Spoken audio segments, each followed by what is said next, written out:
Apa kabar semua? Masih bertahan? Berarti bertuhan. Kalau Tuhan pergi ke Medan, jangan lupa membawa kawan. Kalau mau melihat yang bertahan, maka itulah dia yang bertuhan.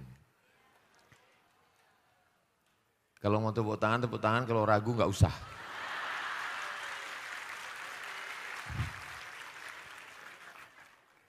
Ada Kabil, ada Habil. Memang kalau habis buka ini lupa memang. Datang Kabil mau menimpakan batu besar ke kepala Habil. Apa kata Habil? La imbasatta ilayya yadaka litaqtulani. Kalau engkau ulurkan tanganmu memegang batu besar itu untuk membunuh aku, menimpakannya ke kepalaku, ma ana bibasitin yadiyai ilaika liaqtulak. Aku tidak akan mengulurkan tanganmu melakukan perbuatan yang sama untuk mengambil batu membunuhmu. Kenapa? Padahal dia tidak sakit. Dia sehat. Dia gagah, dia perkasa, dia tegap, berotot, tangannya kuat. Kenapa dia tidak mau? Inni akhafullah. Aku takut kepada Allah. Itulah yang membuat dia bertahan. Kalau memang dia bertahan, kenapa dia meninggal Ustadz? Kenapa dia mati? Maksud bertahan itu bukan berarti dia enggak mati. Betapa banyak orang yang mati, tapi namanya bertahan dalam kebaikan. Betapa banyak orang yang hidup, tapi sebenarnya dia tidak bertahan. Ada banyak orang yang mati, tapi dia bertahan. Nabi Musa sudah meninggal atau masih hidup? Sudah meninggal. Fir'aun masih hidup atau sudah meninggal? Sudah meninggal. Saya sudah ceramah dari ujung-ujung ke ujung, belum pernah orang datang, Ustaz Somad kenalkan saya keturunan Fir'aun. Itu yang dimaksud dengan bertahan itu. Namanya tidak akan kekal abadi dalam kebaikan. Jadi jangan nanti katanya kalau bertahan, bertuhan, yang bertuhan bertahan, tapi buktinya yang bertuhan kok malah mati. Ini bukan masalah cerita mati, karena resiko hidup adalah mati. Takut mati jangan hidup, takut hidup mati aja. Iya. Hidup ini kan kalau bahasa kampung saya, life is take risk. Hidup itu berani mengambil resiko. Resiko muda adalah tua. Maka kalau takut tua jangan lahir. Nah, jadi ketika kita sudah mengambil hidup berarti kita siap mengambil segala resiko. Itu yang perlu diluruskan, bahwa yang dimaksud dengan bertahan bukan berarti tidak mati, tapi kita tetap bertahan dalam kebaikan. Mudah-mudahan kita semua bertahan dalam kebaikan. Bertahan dalam kebaikan itu bahasa lainnya adalah istiqomah. Ini kalau saya melihat ini sudah malam yang ke-15 atau berapa? Hah? Ke-11? Oh, berarti masih sehat. Ada yang bilang ini malam pertama, baru mulai tadi puasa. Oke. Lalu kemudian Nabi Nuh alaihi salam. Daraballahu mathalan lilladzina kafaru mara'ata Nuhin wa mara'ata Lut. Perumpamaan orang-orang yang ingkar kepada Allah adalah istri Nuh. Nabi Nuh itu berhadapan dengan dua orang yang ring satu. Yang pertama istri, yang kedua anak. Bayangkan melihat anak, buah hati, belayan jiwa, untayan cinta dan kasih sayang mau tenggelam. Kalian gak bisa membayangkan orang masih jomblo. Ya Rabbi ya Allah, inna bni min ahli. Ini anakku ya Allah. Ini anakku ya Allah. Dia sudah mau tenggelam.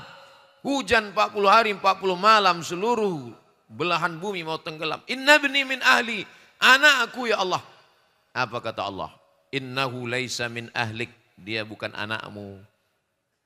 Innahu laisa min ahlik, dia bukan anakmu. Innahu amalun ghairu saleh, karena amal dia tidak baik. Bertahan Nabi Nuh. Ujian yang terberat adalah ketika berhadapan dengan ring 1 ini. Mudah-mudahan kalian semua lulus mendapatkan istri yang solihah-solihah. Tapi jangan ditumpahkan habis cinta itu hanya kepada satu orang. Lalu ketika kalian mau menikahi dia, kalian katakan, kaulah satu-satunya. Jangan, nanti kalian stres. Cinta ditolak, kampak bertindak. Jangan sampai. Jadi kalau mau minang perempuan, bilang sama dia, aku tidak mau ada hubungan yang haram di antara kita. Aku mau baik-baik, kupinang kau dengan bismillah. Kalau kau mau, maka kau adalah bidadari surgaku. Kalau kau tak mau, bunga bukan setangkai, kumbang bukan seekor, patah tumbuh hilang berganti, hilang satu tumbuh 1000. Begitu. Tunjukkan bahwa kau tegar. Gitu. Jangan melelehkan air mata. Jantan. Nah, kalau mau nangis setelah pulang. Pulang baru kau nangis di situ. Menangislah di atas sajadah. Tiba-tiba dapat undangan dia, undangan pernikahan. Datang menunjukkan kau bertuhan. Makanya kau bertahan. Datang naik ke atas pelaminan itu. Ucapkan barakallahu lakum wa baraka alaikum wa jama'a bainakum fi khair. Kebetulan kita melihat ada tamu kita yang merupakan sahabat kata protokol yang ada di acara itu. Kita minta dia untuk menyanyikan lagu. Nyanyikan. Mestinya aku yang di sana. Nyanyikanlah. Jadi tunjukkan bahwa kau bertuhan.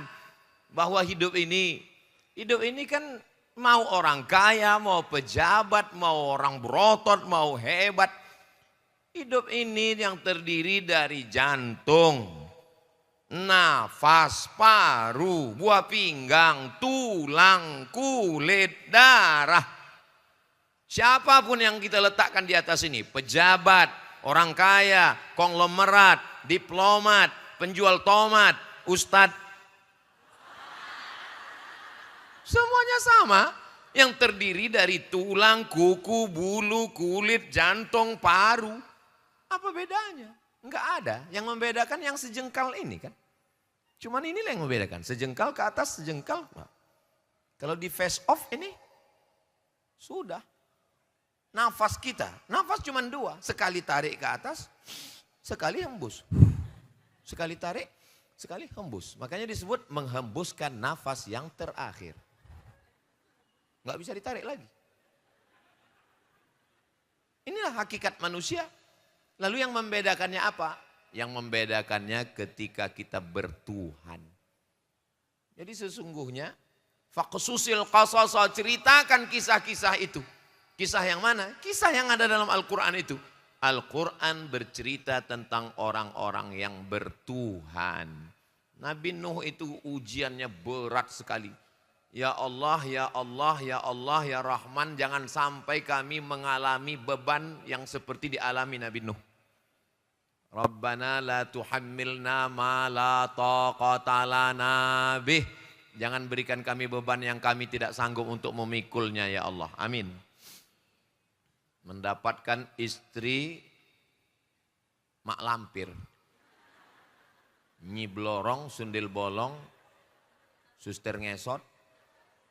Heran juga saya, kenapa hantu itu kebanyakan perempuan ya? Iya. Laki-laki paling genderuwo, Dracula, itulah cuman pocong, ada feminin, ada maskulin. Tuyul juga ada laki-laki, ada perempuan, tapi kebanyakan perempuan. Tolong kalian laporkan ini Komisi Perlindungan Perempuan. Kok banyak kali hantu perempuan? Padahal mestinya hantu itu cukup 30% aja perempuan. Kuota. Nah. Wal baladu thayyibu yakhruju nabatuhu biizni rabbih. tanah yang subur akan mengeluarkan tanaman yang cantik indah. Wallazi khabutha la yakhruju illa nakida. Tanah yang tandus akan mengeluarkan tanaman yang enggak bagus. Setelah cerita tanaman, walaqad arsalna Nuhan ila qaumihi. Kami kirim Nabi Nuh kepada kaumnya. Apa hubungan cerita tanah dengan Nabi Nuh? Enggak connect, enggak relate, enggak nyambung. Ternyata Nabi Nuh bibit yang bagus. Tapi diletakkan di tanah yang tandus. Yang tumbuh pohon kaktus. Pohon kaktus dilihat gak enak, bunganya gak bagus, dicium hidung bengkak. Tapi kalau bunga mawar yang tumbuh di tanah yang subur, harum, semerbak, cantik, mekar, mewangi, pada akhirnya toh dia akan kuncup, kuning, dan layu. Memang perempuan bunga, dan bunga itu sifatnya pasti ada layunya. Satu-satunya bunga yang gak layu, ya bunga plastik. Makanya banyak sekarang perempuan gak mau layu, akhirnya operasi. Saya gak ada ngomong begitu. Jadi yang bertahan itu hanya yang bertuhan. Akhirnya Nabi Nuh tetap bertahan. Bahkan di antara Rasul 5 ulul azmi, Nabi Nuh yang masuk. Kenapa masuk dia dalam kategori pilihan super VVIP itu? Karena dia bertahan. Kenapa dia bertahan? Karena dia bertuhan. Habis. Kita hidup ini seperti duduk di tepi sungai, airnya lewat, dan air yang sudah lewat nggak akan kembali lagi. Sudah, habis cerita Habil. Habis. Masuk cerita Nabi Nuh dengan Kan'an, dengan istrinya. Habis. Datang lagi cerita yang baru. Orang kalau berkuasa itu luar biasa berkuasanya. Berapa lama? 400 tahun berkuasa. Saking lamanya berkuasa, apa kata dia? Ailahun ghairi, adakah Tuhan selain aku?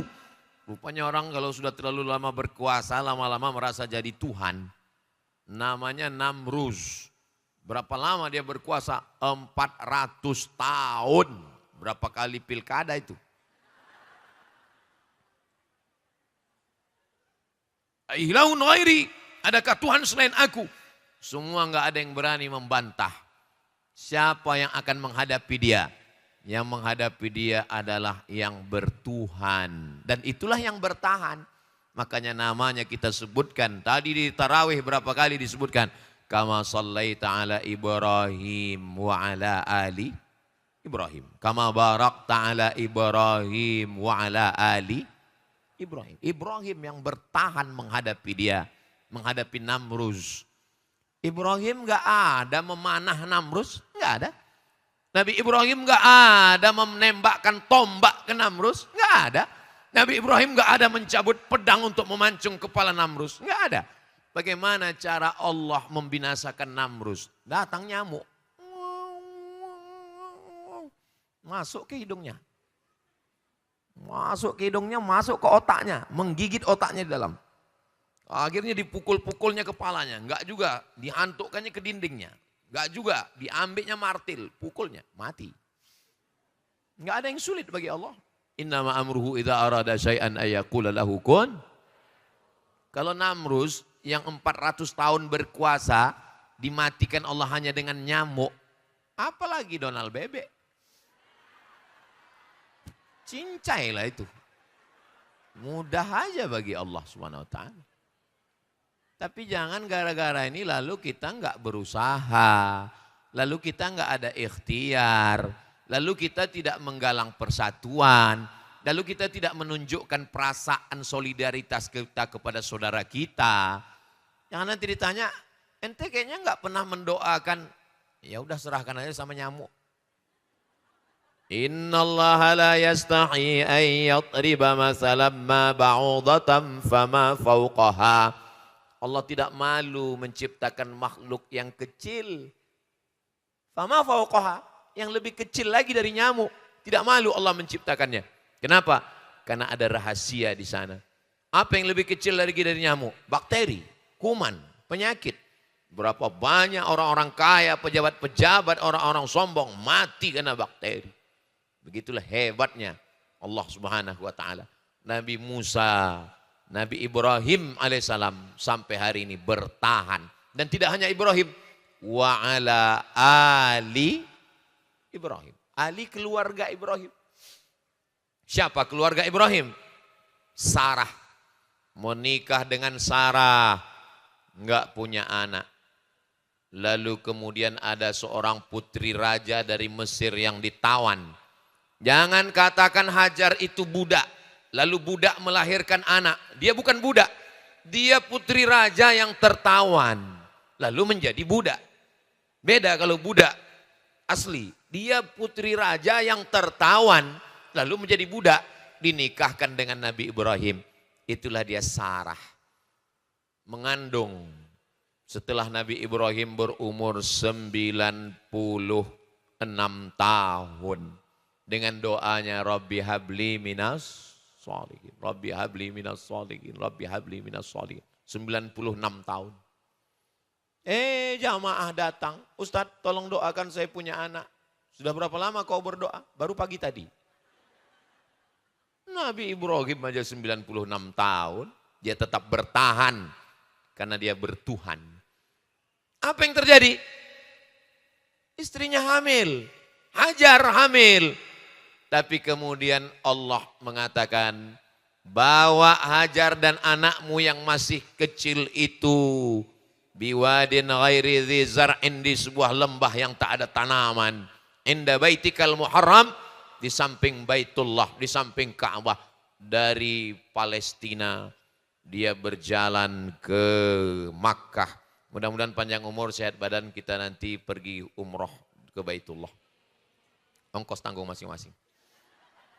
Sampai di sana Nabi Ibrahim akan kembali ke Palestina. Hajar yang baru melahirkan anak memegang ujung jubah Nabi Ibrahim.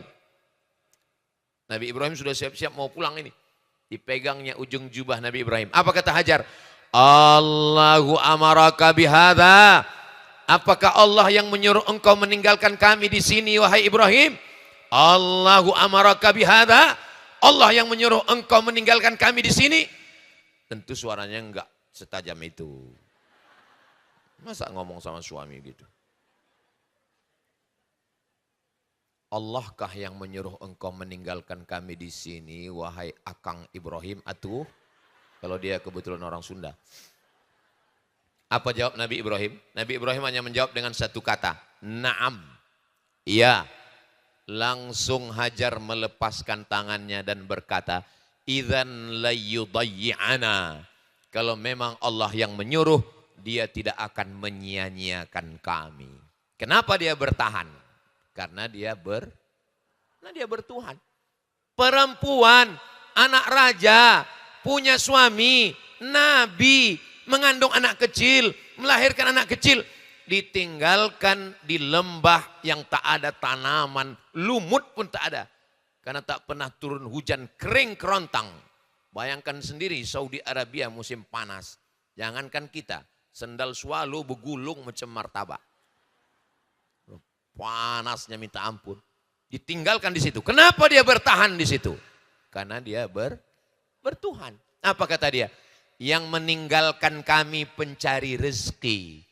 Dan yang bersama kami di sini pemberi rezeki. Yang meninggalkan kami Ibrahim pencari rezeki. Dan yang bersama kami di sini pemberi rezeki. Lalu kenapa kami mesti khawatir? Istri-istri yang tegar beginilah yang mesti kalian cari. Ini baru pergi sebentar beli mie ayam. Jangan. Semua akan pret pada masanya.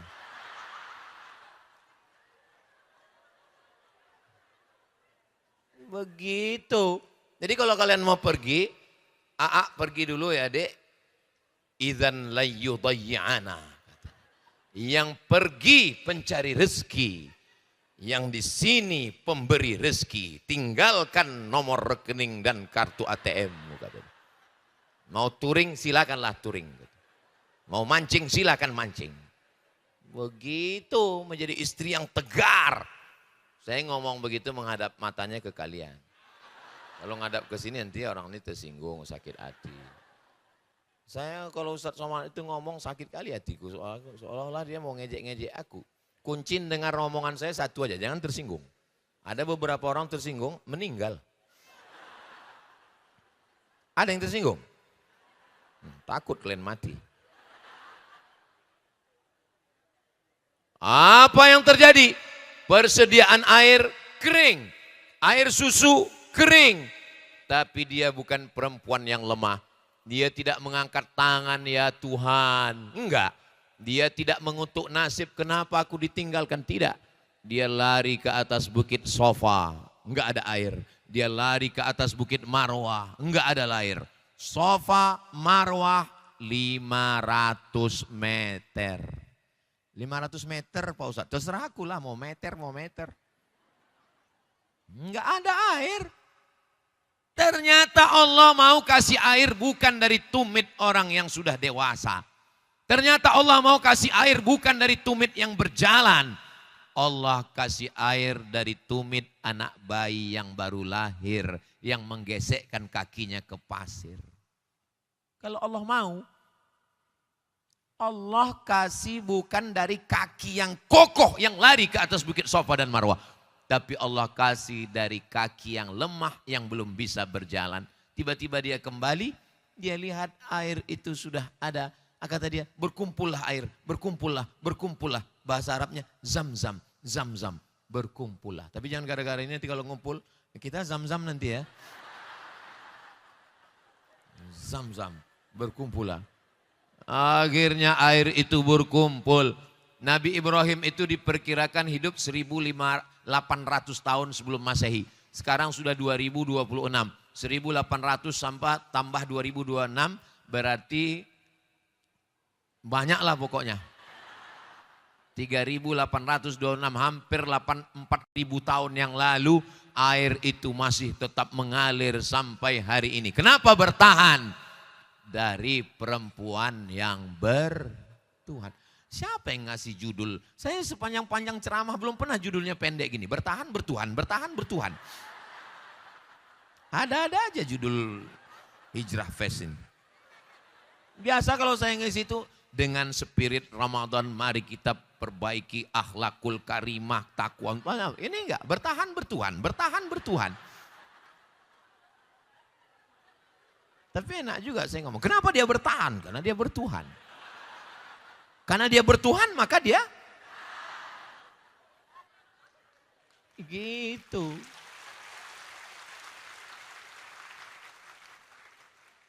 Akhirnya air itu mengalir dan kita sampai hari ini meminum airnya dengan gelas yang kecil kali. Saya waktu kecil dibawa emak saya menjenguk tetangga baru pulang haji. Saya tengoklah gelasnya itu, mak kecil kali lah ini bilang. Apalah maksud orang ini? Kita nggak tahu kan, masih SD saya. Sekarang baru saya tahu rupanya payah kali ngambil air itu. Sekarang saya pulang, saya kasih gelas lebih kecil lagi dari saya dulu. Allahumma inni as'aluka ilman nafi'an wa rizqan wasi'an wa shifaan min kulli da'in wa saqamin bi rahmatika ya arhamar rahimin. Kalau hafal, kalau enggak hafal gerak-gerakkan aja mulut. Biar jangan tahu kali baru hijrah.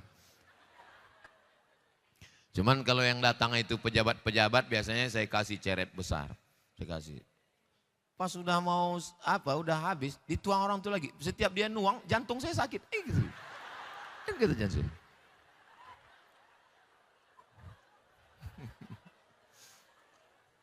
Orang itu pun udah tahu sikit, diminumnya juga.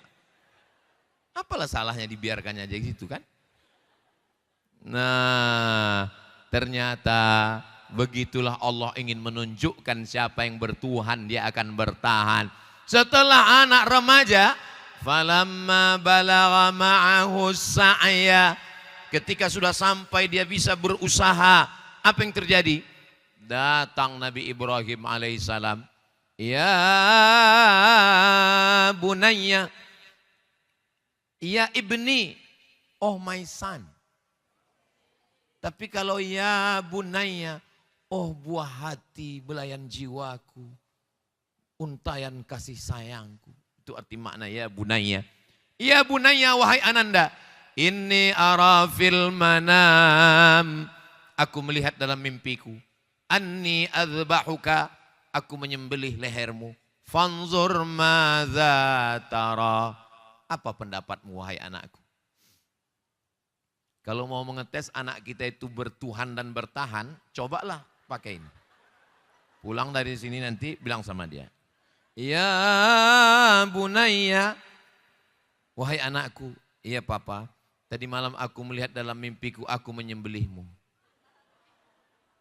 Langsung diteleponnya Pak Kapolsek. Pak, kelihatannya ayahku udah agak lain ini ku tengok katanya. Apa jawab Nabi Ismail? Ya abati. Lihat jawabannya. Kalau sekedar ayah, ya abi. Tapi di atas itu yang lebih lembut. Ya abati. If'al ma tu'mar. Laksanakan perintah Allah. Satajiduni insyaallahu minas sabirin. Kalau Tuhan pergi ke Makkah, jangan lupa singgah ke Madinah. Sudah lama saya tausiah. Di acara Hijrah Fest ini kamera pun pakai abaya. Luar biasa. Begitulah hijrahnya. Bukan cuma orang yang pakai kamera pun pakai abaya. Di mana-mana kan kalau saya tausiah itu kamera tuh nampak kakinya kurus. Ini pakai abaya. Memang betul-betul udah hijrah ini memang.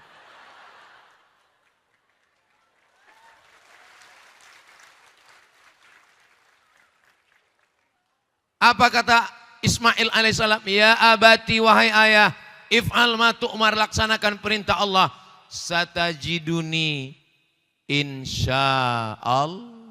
Lihat, kenapa dia bertahan? Insya Allah. Dia tidak mengatakan sembelihlah ayah. Enggak. Satajiduni insya Allah minas sabirin. Dibawanya anaknya itu ke atas bukit. Bukitnya itu nanti kalau kita berdiri di antara bukit-bukit, tempat melontar jumroh ula, jumroh wusta, jumroh aqabah, mengarah ke istana raja, ada seperti kubah kecil. Disitulah tempat penyembelihan Ismail. Sudah sampai pisau itu watallahu lil jabin. Sudah terasa sejuknya di leher. Gimana ada rasa sejuk di leher? Nanti pulang dari sini, ambil pisau di dapur itu, letakkanlah di sini. Sudah terasa sejuk leher. Sejuk. Sejuk. Nanti yang tinggal di kos-kosan sama kawan, membangunkan kawan sahur nanti gitu. Yang payah dibangunkan sahur, sahur enggak juga bangun. Bangun enggak juga. Ah, letakkan. Terasa, mak sejuk nih kata dia. Tinggal tarik sikit aja lagi. Disitulah fafadainahu bidzibhin azim. Kami tebus dengan seekor kambing kabsh yang besar. Dia sudah lulus. Bapaknya lulus. Dan anaknya juga lulus. Kenapa?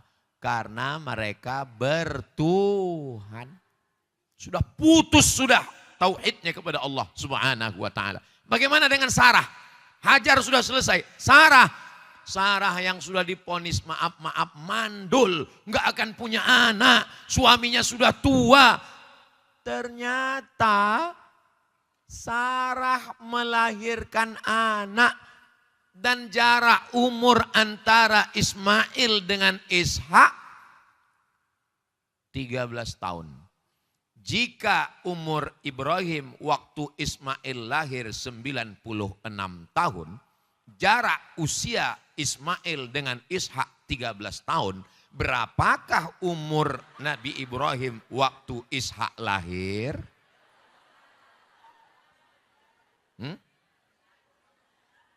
Mestinya soal CPNS itu begitu. Saya dulu waktu tes ikut CPNS tahun 2008, dosen UIN, soalnya Tono, Tini, dan Tony menjaga warnet. Tono menjaga warnet di waktu malam, Tini menjaga di waktu pagi. Tono dan Tini tidak bisa bekerja sama karena mereka dulu pacaran. Jam-jam berapa saja mereka bisa bekerja sama. Terus gue bilang, apalah soal ini. Kita sekolah jauh-jauh, S1, S2, S3, pulang-pulang ditanya Tono, Tini, dan Ton. Ini menunjukkan pembuat soal itu nggak ngaji. Coba kalau dia ngaji dan pernah ikut hijrah fest agak sekali aja. Pastilah dia bergizi, berkualitas soal-soal CPNS itu. Insya Allah akan datang bergizi insya Allah. Karena dia sudah MBG.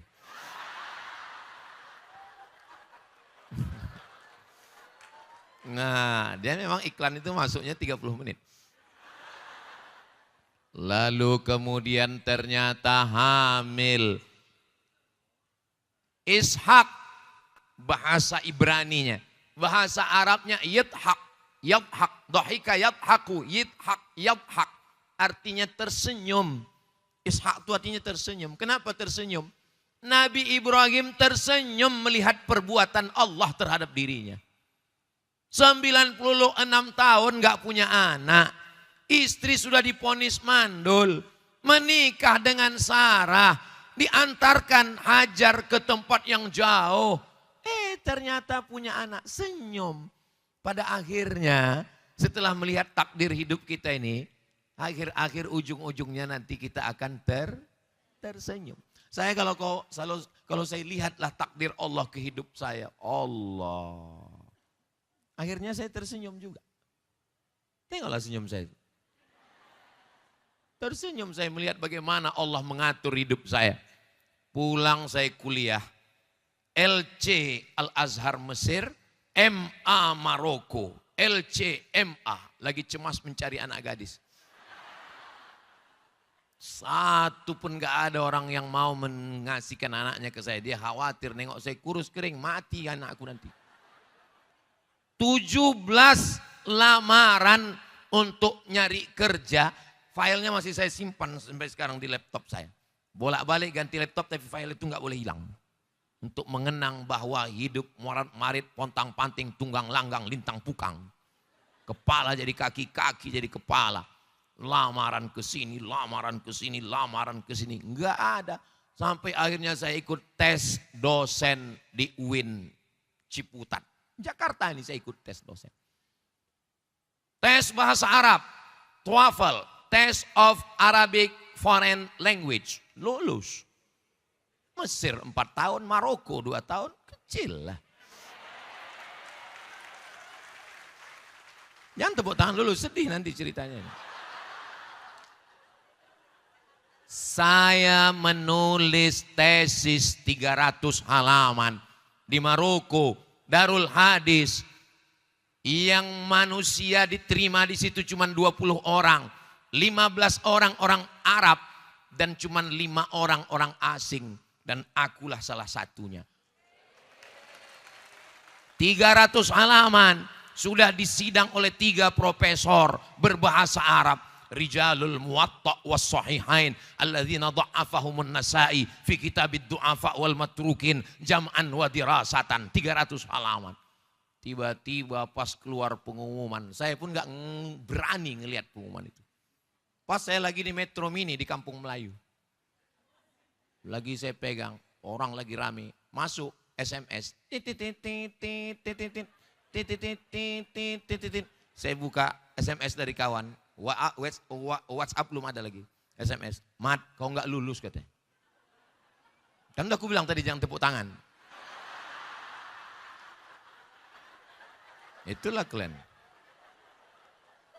Mat kau nggak lulus katanya. Turun saya di terminal Kampung Melayu. Saya injak aspal Kampung Melayu itu kayak lembut kayak dodol.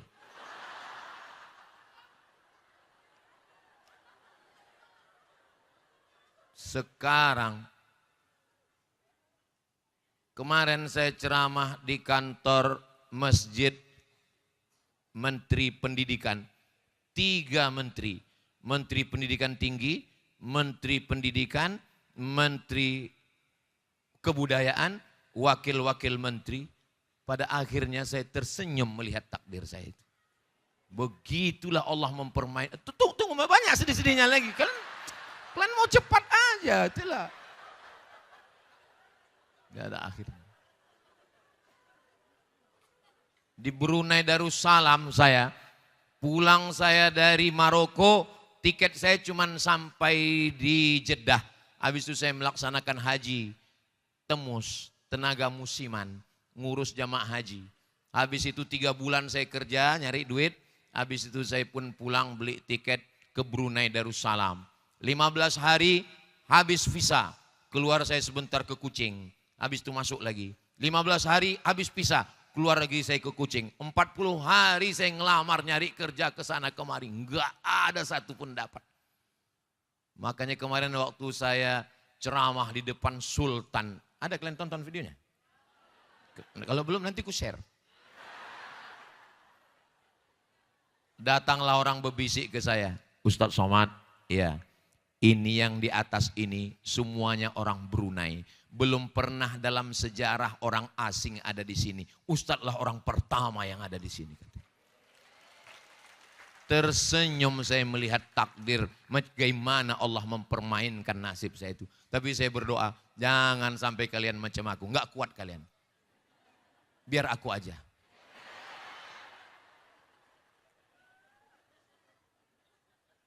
Lalu, kenapa saya bertahan? Aku pun baru tahu sekarang.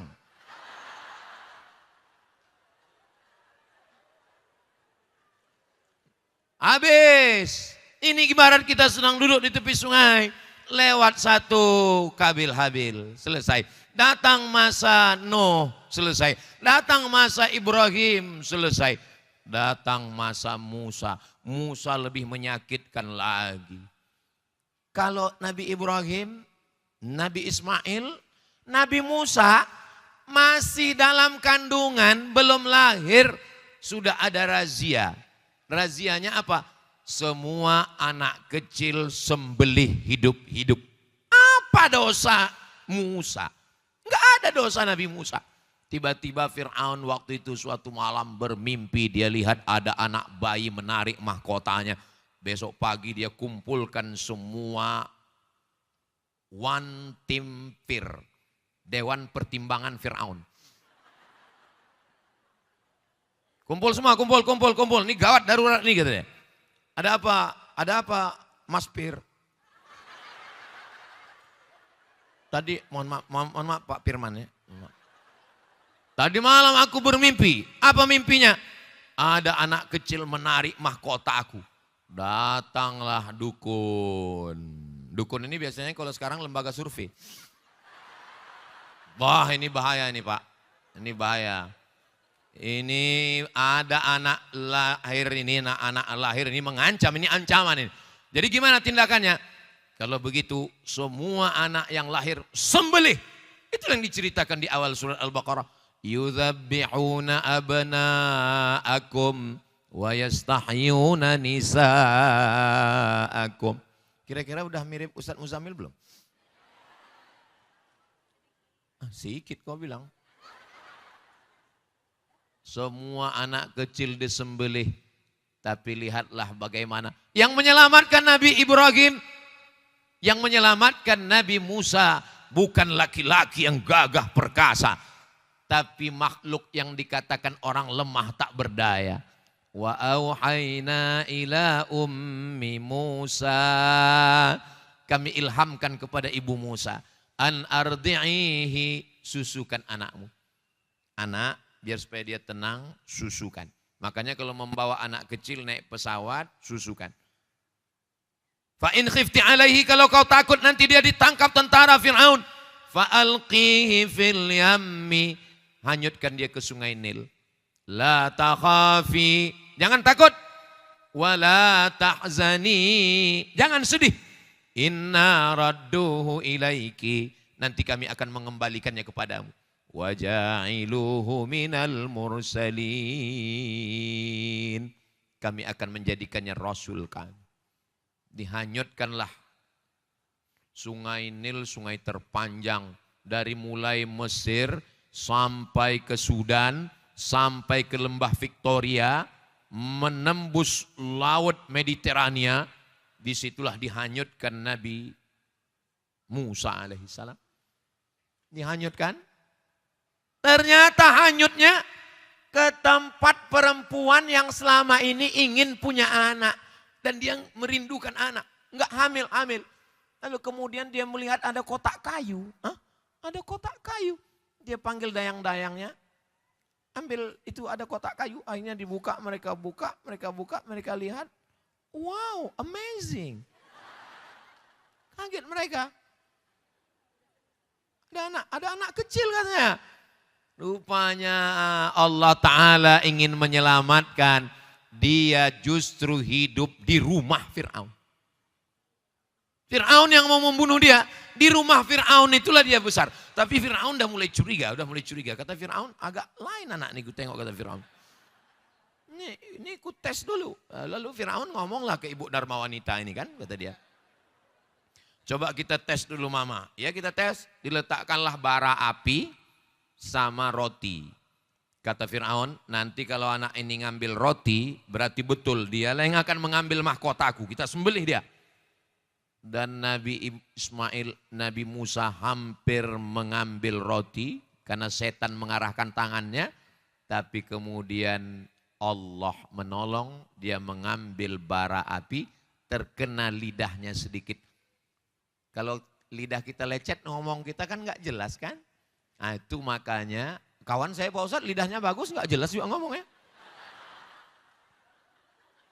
Itu makanya doa Nabi Musa itu Rabbi syrahli sadri wa yassirli amri wahlul uqdatam mil. Jadikan ngomorku lancar karena kena bara itu. Akhirnya apa kata Asyah, nama istrinya Asyah. Lihat dugaanmu salah kan? Dia ngambil bara? Iya. Kata Fir'aun. Akhirnya dia besar di situ.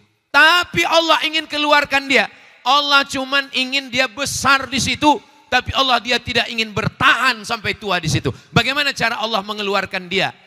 Ustaz kalau ngomong janganlah kuat-kuat. Jantung kami enggak kuat. Ya, aku bisa bicara lembut. Allah ingin mengeluarkan dia dari situ. Bagaimana cara Allah mengeluarkannya? Maka dikeluarkan Allah SWT dari situ dengan cara tiba-tiba ada dua orang yaqtatilani kelahi. Fawakazahu Musa. Nabi Musa mau melerai. Kata Musa jangan kelahi ya, jangan kelahi. Rupanya tertinju oleh Nabi Musa. Tuh mati. Mati. Orang kita ku tinju kau mati nanti. Enggak mati. Nabi Musa tertinju dikit aja mati. Akhirnya rupanya itu hanya skenario Allah supaya dia keluar dari istana Fir'aun. Akhirnya dia keluar, berdirilah dia di tengah gurun pasir di bawah pohon. Yang di situ ada orang ngantri panjang, ngantri. Kenapa mereka ngantri? Rupanya mau ngambil air. Sumurnya ketutupan batu yang bergelinding dari atas bukit menutup pintu sumur. Sehingga ngambil, datang Nabi Musa. Ada apa ini? Ini ketutup pintu, didorong sana Nabi Musa batu. Batu ini sudah didorong 30 orang gak bergerak. Didorong Nabi Musa bergeser. Pantasan sekali pukul mati.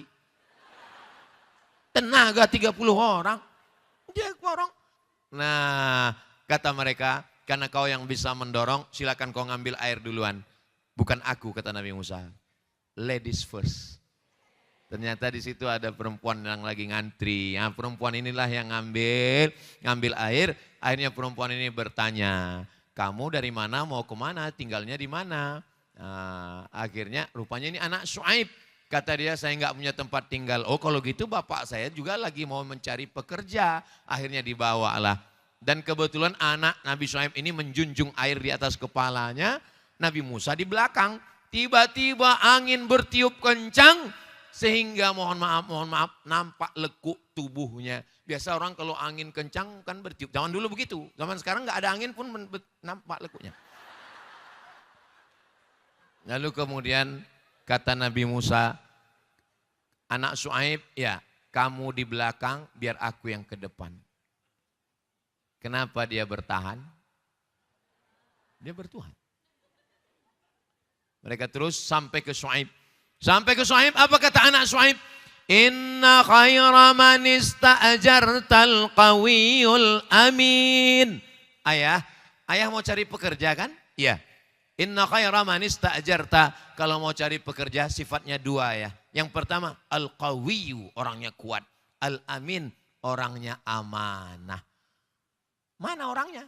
Inilah dia orangnya. Kata ayahnya, udah berapa lama kau kenal dia? Berapa lama kau kenal? Waktu KKN kemarin. Kata ayahnya. Ayah, aku nggak ada kenalan sama dia. Aku nggak ada pacaran sama dia. Terus bagaimana kau tahu? Tadi kami ngantri mau ngambil air. Itu sumur tertutup batu. 30 orang nggak bisa nggeser. Dia nggeser sendiri. Disitulah aku tahu dia kuat. Oh. Terus dari mana kau tahu dia amanah? Tadi aku berjalan di depan. Tiba-tiba dia suruh aku ke belakang. Karena dia tidak mau melihat lekuk tubuh kami ditiup angin. Jadi kenalan dengan laki-laki itu nggak perlu sampai 5 tahun pacaran. Untuk mengetahui sifatnya. Cukup sekali berjalanan cari tempat sumur yang ada batunya. Suruh dia geser. Bisa dia geser bilang sama dia. Kau lulus fit and proper test. Ini sampai kenalan 5 tahun. Apa ini? 5 tahun nggak nikah-nikah, itu sama dengan iklan roti. Dibuka, dijilat, dicelupin, nggak makan-makan. Yang rugi laki-laki apa perempuan? Ngaku lagi. Akhirnya dipekerjakan, lihat dia. Kata Syuaib, perempuan dengan laki-laki yang baik tidak boleh diperpisahkan, maka kalian mesti dipersatukan. Tapi maharnya Samaniyah hijaj. Kau nikah dengan anakku, maharnya 8 musim mengembala kambing. 8 musim itu artinya 8 tahun. Digenapkan Nabi Musa menjadi 10 tahun.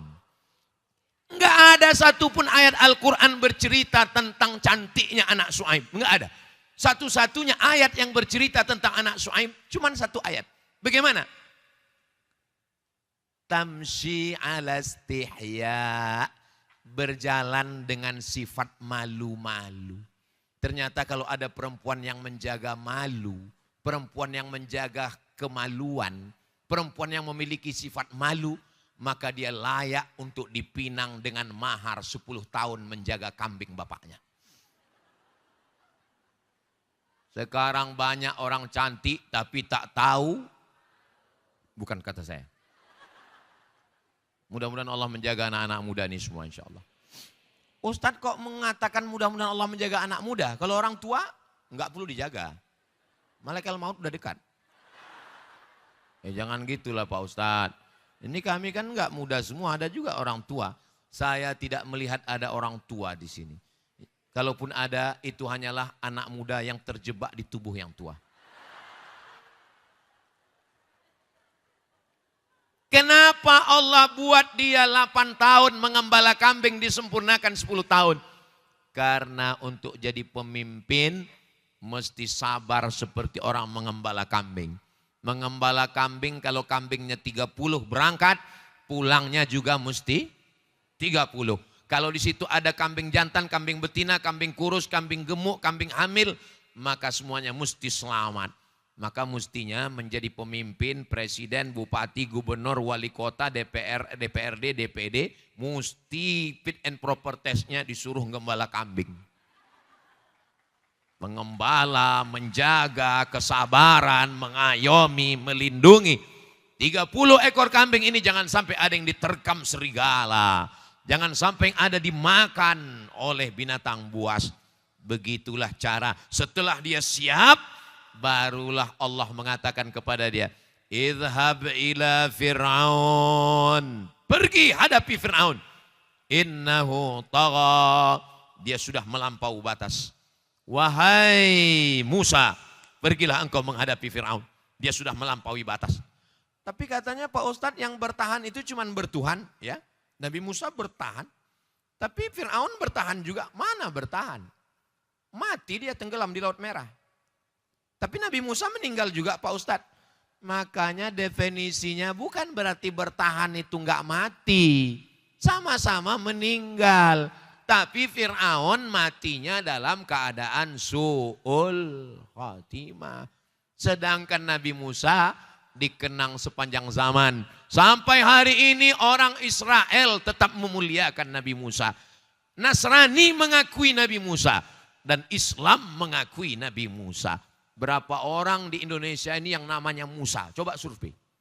Begitulah banyaknya. Lalu kemudian Fir'aun itu sengaja diabadikan Allah. Al-yawma nunajjika bibadanika. Hari ini kami selamatkan engkau dengan badanmu. Tidak dimakan cacing tanah. Ya tapi parau-parau yang lain juga banyak yang mati Pak Ustadz. Yang dimumi. Yang enggak dimakan cacing tanah, enggak busuk. Terus bagaimana cara membedakan? Ini parau.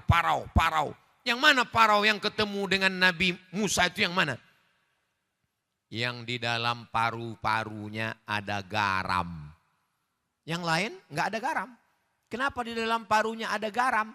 Karena tersedak air Laut Merah. Waktu dia tenggelam di Laut Merah itu tersedak. Kita kalau minum tersedak air sakit enggak? Lebih sakit lagi kalau tersedak air garam. Mau merasakan gimana sakitnya mati Fir'aun? Nanti sahur ambil air garam. Masukkan ke dalam. Perih sakit minta ampun. Namrus mati karena nyamuk. Fir'aun mati karena Laut Merah. Air menyelamatkan Musa. Air menenggelamkan Fir'aun. Tenggelam. Tak ada yang sulit bagi Allah Subhanahu wa ta'ala. Kenapa Musa bertahan? Karena dia bertuhan. Sedangkan Fir'aun apa kata dia? Ana rabbukumul a'la. Aku adalah Tuhan kamu yang maha tinggi. Mati dalam keadaan su'ul khatimah. Makanya kalau ada orang yang kagetan. Banyak sekarang saya lihat postingan-postingan itu kagetan. Kaget. Seakan-akan dunia ini baru kemarin. Dunia ini udah lama guys. Kenapa kau kaget? Makanya bacalah sejarah-sejarah dalam Al-Quran itu. Bahwa Al-Quran bercerita dunia ini sudah tua. Ibarat pentas sudah berapa kali opera sudah bermain.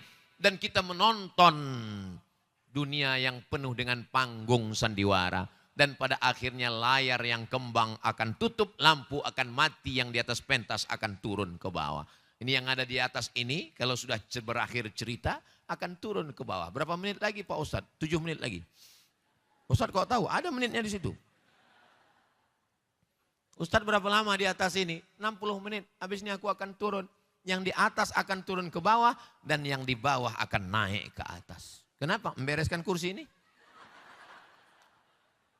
Saudaraku yang dimuliakan Allah, inilah hidup. Inilah hidup. Lalu kemudian berakhir cerita Nabi Musa alaihissalam. Datang lagi seorang perempuan. Perempuan ini ingin punya anak. Apa kata dia bernazar?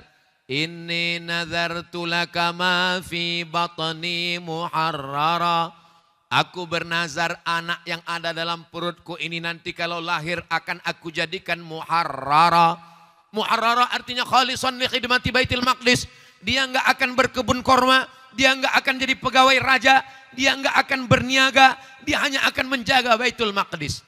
Falamma wada'athu, ketika anaknya lahir, qalat, dia berkata, inni wada'tuha unsa. Ternyata anaknya lahir perempuan.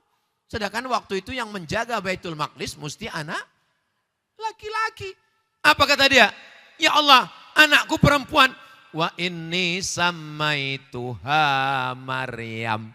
Aku beri nama anakku itu Maryam. Wa inni u'idzuha bika wa dzurriyyataha minasyaitonir rajim.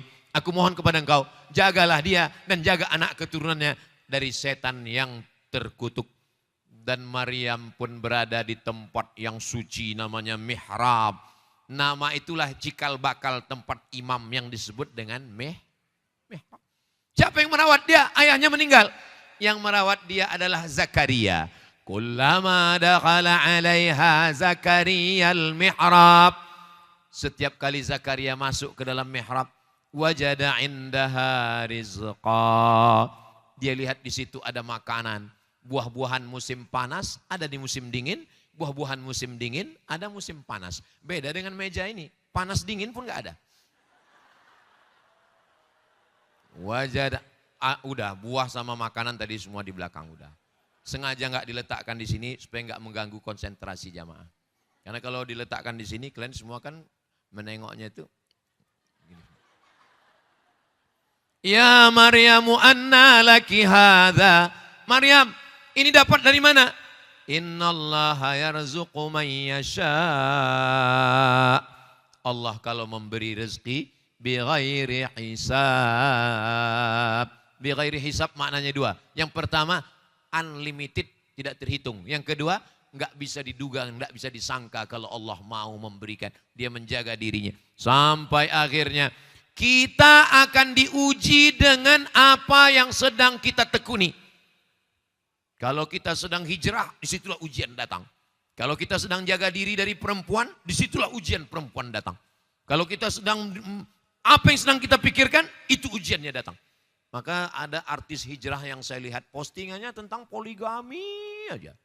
Namanya Ari Untung apa itu saya lihat ada. Jadi ujiannya sudah. Memang ujiannya begitu. Lalu kemudian apa ujian yang dihadapi oleh Maryam? Datang seorang laki-laki. Fa'arsalna ilaiha ru'ana. Kami kirim kepada dia malaikat Jibril. Fatamassala laha basharan sawiyya. Malaikat Jibril datang dalam bentuk anak muda yang ganteng. Apa kata dia? Aku datang ingin membawa pesan dari Allah Subhanahu wa taala. Aku akan memberikan kepada engkau ghulaman zakiyya, anak yang suci dari dosa-dosa. Apa kata Maryam waktu itu? Anna yakunu li ghulamun, bagaimana mungkin aku bisa punya anak? Walam yamsasni basyarun, aku tidak pernah disentuh laki-laki. Walam aku baghiya, dan aku pun tidak pernah menjadi orang yang jahat. Begitulah ujian datang. Sampai akhirnya dia melahirkan anak. Dan ketika dia melahirkan anak, dia mesti pergi ke tempat yang jauh. Makanan qasiyah, tempat yang jauh. Kenapa? Karena kalau di kota orang sudah mulai ngobrol, gosip, seliweran berita macam-macam. Pergi dia ke tempat yang jauh dan dia bersandar di sebatang pohon kurma. Ketika dia bersandar di sebatang pohon kurma sambil memegang Isa, apa kata malaikat, kata Allah kepada dia? Wa huzzi ilaiki bijiz'in nakhlati, goncangkan batang pohon kurma yang ada di belakangmu. Tusaqit alaiki rutaban janiyya, akan gugur buah kurma yang ada di bawah. Gugur buah kurma lalu diberikan anak. Itulah maka paling bagus ibu yang baru melahirkan anak makan buah korma. Dan anak yang baru lahir juga dikunyahkan Nabi korma, cairannya diberikan. Kenapa? Karena anak baru lahir itu kedinginan, menggigil. Tempat yang paling adem, ayam, nyaman adalah rahim. Maka begitu dia keluar menggigil. Makanya biasanya dimasukkan ke dalam apa itu? Karburator apa? Hah? Inkubator. Akhirnya dia nyaman. Nggak mungkin, supaya apa? Supaya dia badannya hangat. Nggak mungkin dia dikasih bandrek. Nah, dikasih minuman, dikasih dia air. Maka disusukan oleh ibunya. Maka kemudian datanglah pembesar-pembesar Yahudi itu mau ngejek. Apa kata mereka? Makana abu kimra'a sau'in. Bapakmu bukan penjahat, bapakmu bukan preman, bapakmu bukan perampok. Kenapa kau bisa punya anak? Kenapa kau bisa punya anak? Makana abu kimra'a sau'in. Kenapa kau bisa punya anak? Apa yang dilakukan oleh Nabi? Apa yang dilakukan oleh Maryam? Fa'asyarat ilaih. Maryam menunjuk anaknya. Dia tidak berkata-kata. Karena kalau dibalas 1000 kata, akan dibalas 1010 kata. Maka dia tidak membalas. Fa'asyarat ilaih. Dia hanya menunjuk anaknya. Oh, ternyata orang yang ngejek kita, kalau enggak kita balas, itu marahnya minta ampun. Makanya saya enggak pernah balas kan. Mana, perhatikanlah. Di Instagram, di TikTok, di FB, saya enggak pernah balas. Kenapa? Saya enggak tahu passwordnya. Itu admin semua yang Itu untuk ngasih tahu bahwa jangan sampai, alah Ustaz Somad itu sombong, nggak pernah balas DM sama sekali. Memang saya nggak mau. Kenapa? Saya takut tergoda ujian luar biasa. Sebab beberapa komen tuh saya baca, Ustaz jadikan aku yang kedua ya. Saya kan takut juga. Ustaz kan Ustaz, masa Ustaz tergoda? Saya dikasih tahu sama ibu saya, kau hati-hati godaan jadi Ustaz hebat. Aku nih Ustaz mak, yang mau goda kau setannya Ustaz juga kata dia. Aku ini tamat Mesir mak, setan yang menggoda kau alumni Institut Fir'aun juga kata dia. Mudah-mudahan Allah menjaga kita semua. Sebetulnya kisah ini masih panjang lagi, belum lagi kisah Nabi Muhammad, belum lagi imam-imam mazhab, belum lagi sahabat Nabi, belum lagi ulama, panjang lagi. Tapi waktu udah habis. Hah? Ditambah lagi. Intinya kesimpulannya dari yang banyak saya ceritakan tadi, dia menjadi bertahan karena bertuhan. Jadi siapapun yang mendampingi kalian, dia bertahan karena bertuhan. Begitu juga pendamping kalian, dia bertahan karena bertuhan. Kalau enggak bertahan berarti dia berhantu. Itulah yang dapat saya sampaikan. Selama 1 jam ini banyak kata-kata saya menyinggung perasaan tidak berkenan di hati. Maukah kawan-kawan sahabat-sahabat memaafkan saya? Alhamdulillah. Terima kasih. Saya tutup dengan pantun penutup. Menangkap puyuh di Bukit Selasih. Thank you dan terima kasih. Masya Allah. Tunggu, ada satu pantun lagi. Tunggu. Minum selasih di atas daun. Terima kasih hatur nuhun. Cakep. Ada satu lagi, tunggu satu lagi. Madiun lemahi teles. Cakep. Matur nuhun Gusti Allah sing bales. Allahu Akbar. Assalamualaikum warahmatullahi wabarakatuh. Astaghfirullahalazim. Astaghfirullahalazim. Astaghfirullahalazim. Alladzi la ilaha illa huwal hayyul qayyum wa atubu ilaih. Astaghfirullahalazim. Astaghfirullahalazim. Astaghfirullahalazim. Alladzi la ilaha illa huwal hayyul qayyum wa atubu ilaih. Allahumma ya Allah, innaka afuun, engkau maha pemaaf. Tuhibbul afwa, engkau cinta kepada maaf. Fa'fu anna, maafkan segala silap salah kami. Maafkan dosa mata kami, maafkan dosa lisan kami, maafkan dosa telinga kami, maafkan dosa tangan kami, maafkan dosa kemaluan kami, maafkan dosa hati kami, maafkan dosa kaki kami. Yang lalu-lalu tak dapat kami menebusnya ya Allah.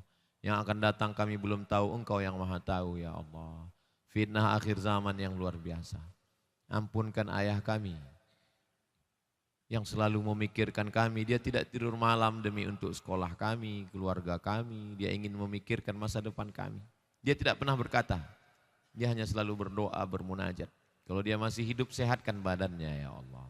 Kalau dia sudah meninggal dunia, lapangkan kuburnya, ampunkan segala silap salah dosa. Ibu kami yang melahirkan kami, meregang nyawa, robek kulit tubuhnya untuk mengeluarkan kami ke alam ini. Di saat kami mulai besar, dia tidak tidur karena tangisan kami. Di saat kami mulai pandai berjalan, tubuhnya semakin kurus karena menjaga merawat kami. Di saat kami mulai sekolah, berapa kali dia tidak berganti baju hari raya karena untuk sekolah, untuk biaya hidup kami. Tak dapat kami membahagiakannya ya Allah. Dia nasihati, dia berikan kami pelajaran dengan kata-kata yang lembut, tapi kata-kata kasar yang keluar dari lisan kami. Di saat ada orang yang masih hidup, ibunya sanggup memegang tangannya, memeluk tubuhnya. Sebagian kami sudah tak bisa lagi. Kami hanya bisa berada di atas kuburnya, mendoakan Allahumma ghfir laha warhamha wa'afiha wa'afu anha waj'alil jannata mathwaha. Allahumma ja'al kuburahum raudatan min riyadil jinan. Jadikanlah kubur mereka salah satu dari taman-taman surgamu ya Allah. La taj'al kuburahum hufratan min hufarin niran. Jangan jadikan kubur mereka salah satu dari lubang nerakamu ya Allah. Allahumma aslih syababal muslimin. Anak-anak muda kami, mereka adalah pelanjut dakwah Islam ini. Kami nanti akan menghadapmu, kami sebagai ayah, kami akan mati menghadap-Mu, yang kami tinggalkan anak-anak muda ini, kuatkan hati mereka ya Allah. Ya muqallibal qulub, Engkau yang membolak-balikkan hati, tsabbit qulubana ala dinik, dalam agamamu, wa ala ta'atik, dalam ketaatan kepadamu. Di saat mereka menjadi kepala rumah tangga, di saat mereka menemukan jodoh yang baik, di saat mereka punya anak, istri, keluarga, sakinah, mawaddah, warahmah. Mereka sempat mendoakan kami. Itulah yang akan melapangkan alam barzah kami. Itulah yang akan menjadi tetesan air yang akan menghilangkan dahaga kami. Itulah yang akan membahagiakan kami. Rabbana hablana minas shalihin, jadikan anak kami anak-anak yang soleh dan solihah ya Allah. Allahumma ja'al hadzal balada baladan amina, jadikan negeri ini negeri yang aman dan damai. Allahumma ansur ikhwanana al-mujahidina fi Falastin. Tolong saudara kami yang teraniaya di Palestina ya Allah. Seandainya Ramadan ini Ramadan yang terakhir bagi kami, maka jadikanlah Ramadan ini Ramadan yang penuh berkah sehingga kami tiap malam dapat bertahajud, dapat bermunajat, menghatamkan Al-Quran, dapat kami bersedekah, dapat kami menyambung tali silaturahim, dapat kami merenungkan nasib kami di masa akan datang. Kami ingin mati dalam keadaan Allahumma ja'al akhir kalamina, jadikan akhir kalam kami ketika ajal kami sampai kalimat yang terakhir keluar dari lisan kami, la ilaha illallah Muhammadur Rasulullah sallallahu alaihi wasallam, kalimatu haqqin 'alaiha nahya, dengan itu kami hidup, wa 'alaiha namutu, dengan itu kami mati, wa biha nub'atsu, dengan itu kami nanti akan dibangkitkan di padang mahsyar. Kami rindu kepada Nabi Muhammad sallallahu alaihi wasallam. Abu Bakar Siddiq sempat bersama saat hijrah di Jabal Thur. Sayyidina Umar bin Khattab membelanya. Sayyidina Utsman bin Affan dengan hartanya. Sayyidina Ali dengan ilmunya. Sayyidina Khadijah dengan kekuasaan harta menyelimutinya. Sedangkan kami tak sempat bertemu dengannya. Andai di dunia ini kami tidak bisa bertemu, pertemukan kami nanti di surga dengan Nabi Muhammad sallallahu alaihi wasallam ya Allah. Andai kami bertemu dengannya, kami ingin memegang tangannya, kami ingin mencium kakinya, kami ingin memeluk tubuhnya, kami ingin agar kepala kami ditiupnya, kami ingin didoakannya, kami ingin mendapatkan syafaatnya. Assalamualaikum ya Rasulullah, Assalamualaikum ya Habiballah, Assalamualaikum ya khaira khalqillah, Assalamualaikum ya safwatallah, Assalamualaikum ayuhan nabiyyu wa rahmatullah wa barakatuh. Ya Allah, kami hamba yang banyak dosa. Tangan kami rasanya tak layak untuk bersalaman dengan tangan Rasulullah SAW. Mata kami tak layak untuk melihat cahaya kenabiannya. Kami tak layak untuk memeluk tubuhnya karena kami banyak silap, salah dan dosa. Tapi kami tidak pernah putus harap dan asa. Kami selalu berharap pada ampunan-Mu ya Allah. Dzunubana mithlu a'dadir rimal. Dosa-dosa kami sebanyak buih di laut, sebanyak pasir di pantai. Tapi kami yakin, fa innaka ghafirudz dzambil azim, Engkau Maha Pengampun, Maha Pemaaf atas segala dosa-dosa kami ya Allah. Rabbana zalamna anfusana, kami sudah menzalimi diri kami, wa illam taghfir lana, kalau Engkau tidak mengampuni kami, wa tarhamna, tidak merahmati kami, lanakunanna minal khasirin, pastilah kami termasuk orang yang rugi. Rabbana atina fid dunya hasanah wa fil akhirati hasanah wa qina adzabannar. Wa sallallahu ala sayyidina Muhammad wa ala alihi wa sahbihi wa sallam. Walhamdulillahi rabbil alamin. Sallallahu ala Muhammad. Sallallahu alaihi wasallam. Sallallahu ala Muhammad. Sallallahu alaihi wasallam. Ya Nabi, salam alaika. Ya Rasul, salam alaika. Ya Habib, salam alaika. Salawatullah alaika. Allahumma salli ala Sayyidina Muhammad. Kita tidak pernah berpisah karena kita selalu dalam doa. Kita saling mendoakan. Terima kasih, mohon maaf. Wassalamualaikum warahmatullahi wabarakatuh.